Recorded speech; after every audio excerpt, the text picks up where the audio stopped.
Hey everyone, welcome back to another interview for our Win Wednesdays as part of Just the Tip. I'm Jack Austin, Savage Marketer, working with Jeff Hunter, and I'm really excited today to have one of our AI consultants, Felix Tay, on the line. Felix, how's it going over there, man? Going good, man. Awesome. Thanks for having me. You're most welcome. I've been looking forward to this one. So to dive in, could you just give us a little bit of context around you as an AI consultant and what you do in your business? So as an AI, I'm mostly using AI as a form in the form of marketing. So as a matter of background, I'm going to try to be very concise here. So I started off as a fitness trainer, and after a number of years being in the fitness training industry, I decided I'm going to open my own gym. For some sheer stroke of luck, I managed to attract a community of people around me, and with that, some investors. We opened up a gym, but after 4 years of operating that gym, we had to shut down. So that sort of like caused me to be in depression for a while because I failed my dream, right? And but because of that, I started to have this idea that I actually need guidance. I can't just rely on piecemeal webinar and books anymore. I actually need someone who is willing to supervise me and basically reflect to me like what are the decisions that I'm making in my business. So I had an idea that I am going to like hire a mentor for real. I'm not gonna just rely on free advice anymore. And that's exactly what I did. I hired a mentor, and that managed to turn my life around. I managed to make a lot more money than before, and this time fully online. I don't have a gym, but I was charging a lot more money. And for the first time in my life, actually felt successful. And that experience made me sort of lose all passion for fitness. Like I wanted to focus on like this to me felt a lot more meaningful. So I started following my mentor around. I was fortunate enough that like she recognized something in me. So we went around and we did a lot of consultation for a lot of businesses. And at some point I even managed to I did like 2 years of a job as a high ticket closer. So what we do is like if you go to those seminars by Success Resources and everything, and there will be like table rush and stuff like that, right? So they get you into a room and then you'll have a conversation with someone and with the intention of buying a high ticket program. So I did that for 2 years, and then I sort of have a change of feelings about the industry, because before I joined the industry, it felt like this bright, shiny light. It's like, well, it's amazing. Like I'm changing people's lives. I'm helping. Like these people, they are really just changing people's lives. I love it. So, but after I joined and I see all the stuff that goes on behind the scenes, I felt dirty. It's Right. like it's so on the outside it looks so good, but on the inside it looks so filthy, like manipulative, and I just have a strong disconnect with that. And I did well in that industry, by the way. As a high ticket closer and a consultant, I actually brought in anywhere between 65 to 150K a week for my team. I was actually the top closer in the team. But in spite of that, I just wasn't able to do that anymore. So I decided that, hey, even though I am new in the industry, if I could be for somebody else what my mentor was for me, maybe I can come up with a new way. Maybe I can do something that the industry haven't yet done.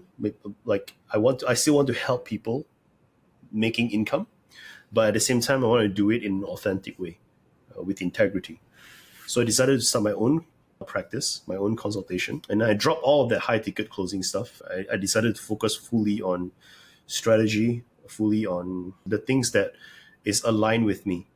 And I've been doing that until this year. It's actually on my 4th year now. So I'm actually quite happy, because 4 years in the gym business, I quit. Like I had to shut down. I failed, and this is my 4th year in this industry, and I feel that I'm thriving. So I'm very happy with that. Now, the problem that I face in my path, though, is that in the past, before AI, like there's actually had to do a lot of work. We actually had to do a lot of work with clients. Like they come in, they don't have clarity, or they have assumed clarity, which is like they decided that like, here, this is my target market. This is the pain and problem that I solve. Here's the dream outcome, because they heard all of these things from all these gurus out there, right? And they thought it's going to be very easy for them to just come up with those things. So they assume that they have clarity, and then they invest all of their time and effort into a completely wrong direction that is misaligned or just plain doesn't work. So aside from that, there's also the challenge of procrastination. There's a challenge of overthinking. There's a challenge of competing priorities. And this is the reason why like less than 1% of people who actually pay for high-ticket programs actually succeed within the promised time frame. So it's like you got sold a pipe dream. You think that if I work with this mentor in just half a year, I'm going to make six figures. Or in 1 year, I'm going to make seven figures completely from scratch.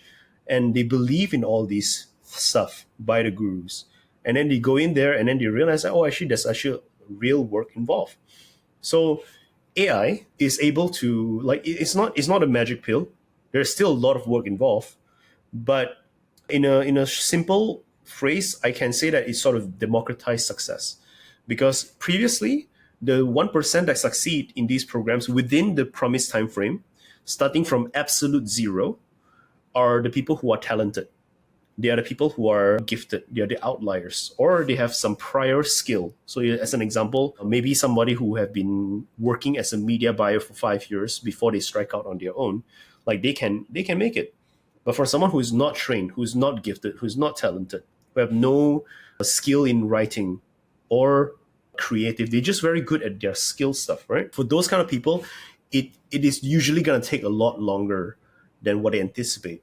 And with AI, I've been able to just skip a lot of the teaching process, because now I don't need to teach them so much. I still need to teach them, but not so much. I just need to teach the AI. And I let them interact with the AI to get a specific draft of something, like low ticket offers. I have a custom GPT, and I just send this custom GPT to the client. The client is able to interact with the custom GPT to help them hash out the clarity behind their offer.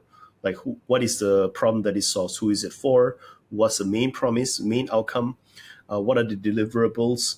And I have another custom GPT that helps them magic pill this whole thing. They have an offer brief. We magic pill it into something that is better positioned to be viral. So then they can have this, and then they use another AI system, another AI process to write out the entire sales page, entire sales sequence. It is a lot faster than before. And that is basically my application of AI. Like, it's still doing the old stuff, like the fundamentals, the proven principles. But with AI, we massively accelerate the process. Yeah, I can totally resonate with that. It's basically using it to assist and make things much faster than they were before. But the reason that you can do that is because you've spent almost a decade or more than a decade working in these areas, understanding these frameworks, how it should work, and then being able to provide AI with that data and information to multiply your reach, I suppose, because you can do so much more personal stuff with AI with your clients, right? Yeah. Yeah, I totally agree. And that's why you see so much stuff out there where when people don't necessarily have that level of knowledge or experience, what AI will give them is nothing special. In fact, often it can devalue their brand because they don't really know, what they're doing and what their frameworks are. So I can relate to that. There's one thing I want to add to that. It's actually it's a matter of taste, actually. So I can give you a recipe to make the best spaghetti bolognese. But if you do not know what spaghetti bolognese is supposed to taste like how are you supposed to know that the stuff that you come up with is actually on par or not, right? And here is also where I think it's important to get the reps out, because when somebody that have no idea what good copywriting is, they see what is coming up from the AI, they're gonna be like, okay, that's good enough. I'm impressed. Cool. They put it up. No results. And so the taste has to be there. But how do we actually get the taste? Is through exposure. We have to be exposed to good content, good copy, good sales. And only through exposure, continuous exposure, can we then discern what is good quality. In the past, they don't have the time to expose themselves to all of these things because they are too busy working in the business. They are too busy reacting to every single thing that comes their way throughout their daily life. I want to build my business, but boyfriend problem, girlfriend problem, wife problem, husband problem, mother problem, father problem, children problem, right? Relative problem. And then after that, like we haven't even talked about business problem. Yeah. So there's a lot of stuff that people are not thinking about, that if you have an AI to accelerate and cut short all of the time, now you can have the rest of the time not to relax, not to be complacent, but to expose yourself to higher and higher quality. And I think that is important, because we need to attain mastery here. It's not just a matter of I want to come up with pump up massive quantity of stuff. We need to have actual mastery. So in a nutshell, like I think what is really important now is that we are using AI not to just have more time, but to be at the top of our game. If that makes sense. Yeah, totally. Yeah, so it's not that you just put in less effort to get the same results as you would have got previously. You put in the same amount of effort and get much, much better results than you ever would have got before. Because everyone else is doing that. Like you believe that, okay, now I am more free. Now with AI, I have more time. But everyone else is thinking the exact same thing. But some people, they're going to say, now I have more time. I'm going to reinvest this extra time into my business and into my craft. And those are the people that 5 years from now, they're going to be the ones at the top. Right. Yeah, because you're carrying on using the hours the way you were, but you're that much more efficient because you've got AI helping you to do that. I don't want to, obviously it's your interview, I don't want to go too much off the track, but I had a business many years ago where I took a load of guys from a company that I was at before that were getting paid super low salaries, and I increased all of their salaries by like 2 or 3 times. But 90% of them carried on doing like the amount of work that would earn them the same amount of money as they used to get when they only got like a small salary. So instead of doing the same work and being 3 times better off or 2 times better off, they all just did less. And I think that's kind of we could go into a whole podcast ourselves with that, right? But that's kind of a human nature question. Be complacent. Exactly. So just to jump a little bit into kind of the community, like how have you found being around a lot of other people that are focused on AI that have their expertise in different areas in the community that Jeff's built? I think that when it comes to community, there are different levels of community. When you say the phrase, surrounded by people who are also leveraging AI, who also wants to use AI, there are many communities out there, right? And there are, some of them have hundreds of thousands of people.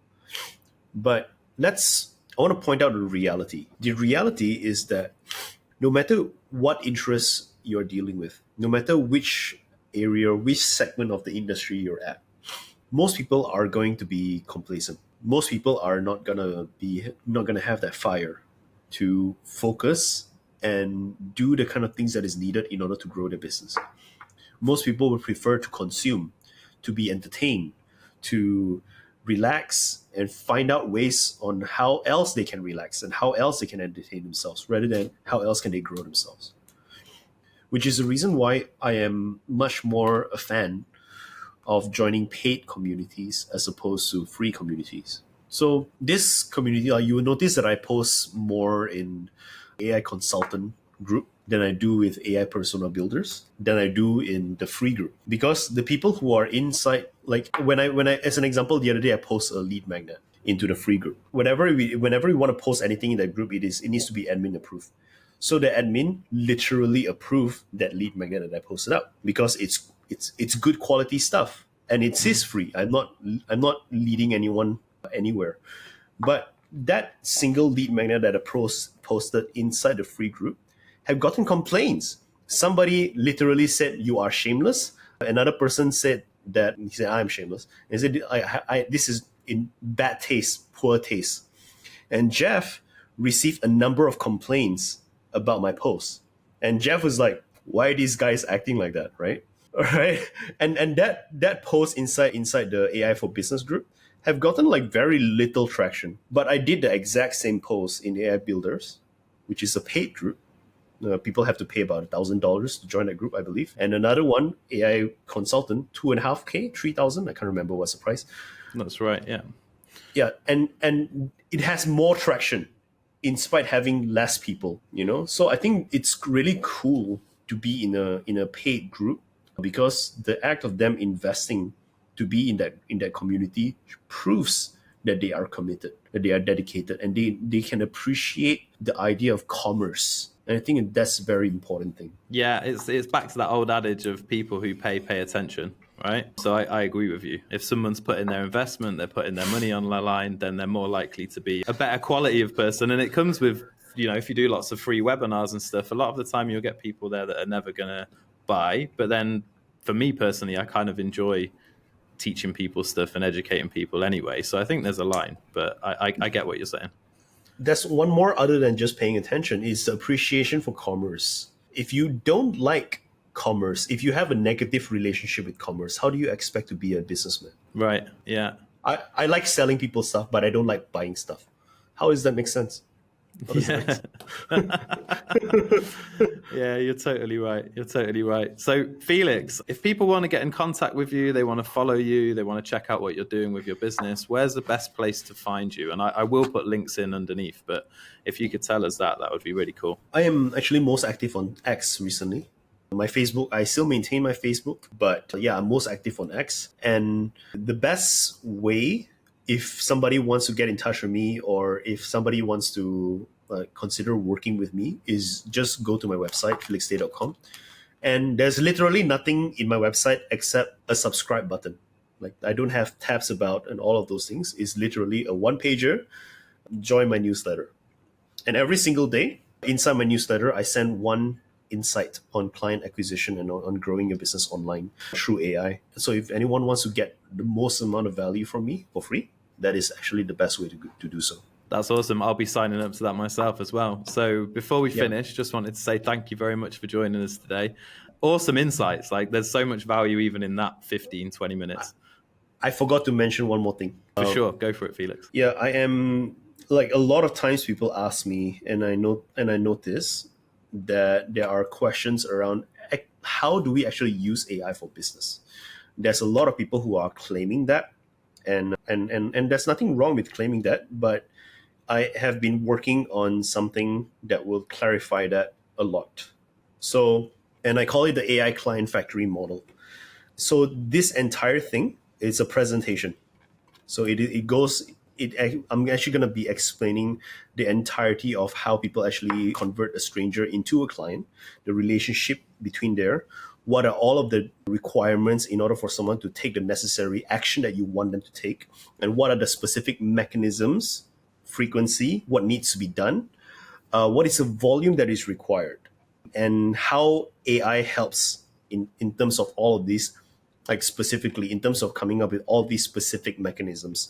So this is a presentation that I haven't really named, but this is actually the model for that. I'm going to be releasing it very soon. And if somebody follows either my social media or join my newsletter, they will get access to this presentation very soon. This is a culmination of like everything that I've learned after spending over $100,000 on mentoring, after failing a business, after succeeding in business, and all of that stuff. So if anyone is interested, like subscribe to my mailing list and they will get access to this as soon as it's released. That's awesome. I'll be getting myself signed up straight after this call, Felix. Thank you, mate. So yeah, I'll look forward to that coming out, and just appreciate you coming on and giving us your perspective and time today, man. Thanks, man.